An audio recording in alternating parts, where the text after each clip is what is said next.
Like and subscribe and click the bell icon to get new video updates. Armed Forces Pacific 2022 budget reveals growing debt, cost of living concessions and millions for digital health services. For the first time in 9 years, there is a new treasurer holding Tasmania's purse strings.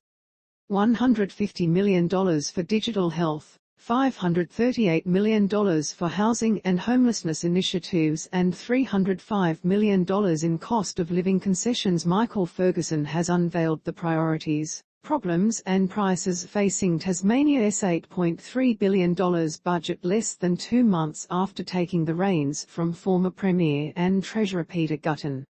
So, what are the key figures?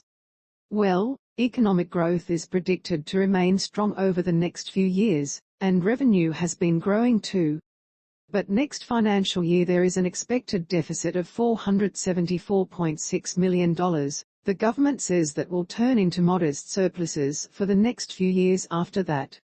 But when you remove one-off payments from the federal government, for things like the Bridgewater Bridge and the Royal Hobart Hospital redevelopment, the picture looks slightly less rosy, with a deficit of $940.3 million in 2022 to 23, and deficits for each of the following 3 years. Tasmania's debt is increasing too, and more significantly than predicted in last year's budget.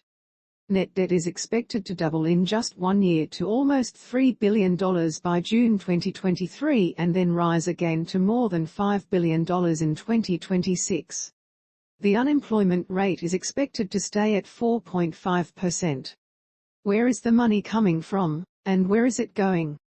The biggest chunk of revenue feeding into Tasmania's coffers comes from the GST, which is divvied up amongst the states by the federal government. Payments from the federal government, including from GST, make up 65% of Tasmania's revenue. The rest comes from things like conveyance duty raised from the sale of property, land tax and payroll tax. Almost a third of budget spending goes into the state's health system, 32%, with a quarter going into education and 10% spent on public order and safety. The budget includes a $5.6 billion infrastructure spend. More than half of that, 54%, will be spent on roads and bridges. What is being promised? Many of the budget measures have already been announced. There is a promised $305 million in concessions to help vulnerable Tasmanians meet the cost of living, including for water bills, electricity and council rates.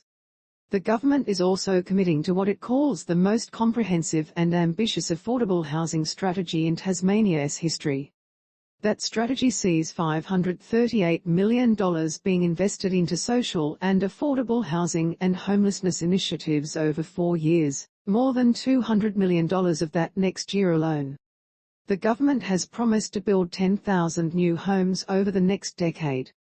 It is ambitious. The budget papers show just 1,254 homes have been built under the affordable housing strategy since 2015.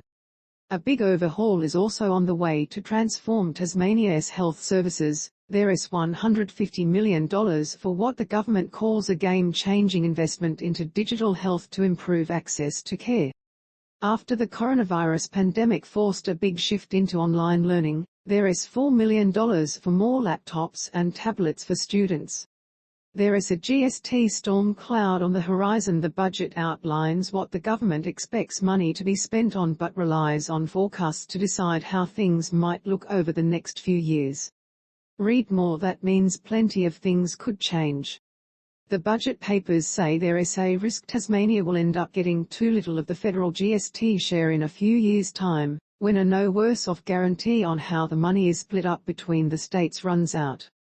Mr. Ferguson used his budget speech to issue a warning to the new federal Labor government that Tasmania, as a small state, should not be losing out to other states that are swimming in mining royalties and posting multi-billion-dollar surpluses. A thinly veiled swipe at Western Australia. With GST making up a big chunk of Tasmania's revenue, that could cause big issues for the budget bottom line. There is also a risk that rising interest rates could impact the property market, meaning a change in how much Tasmania raises through conveyance duty. Funding to deliver big energy projects such as Marinus Link and Battery of the Nation hasn't yet been factored in, but they'll need significant investment to go ahead. And, as is always the case, there is a risk that health spending will blow out. While the federal and state governments have a funding agreement, the annual increase that can be funded by the Commonwealth is capped at 6.5%. That means if costs rise more than that, the state government will have to fork out the difference. Cost of living is going up, and a wages battle is brewing. Inflation, too, is having an impact. Hobart's Consumer Price Index is expected to have risen by 4.75% by the end of this financial year, and rise up to 5.5% next year.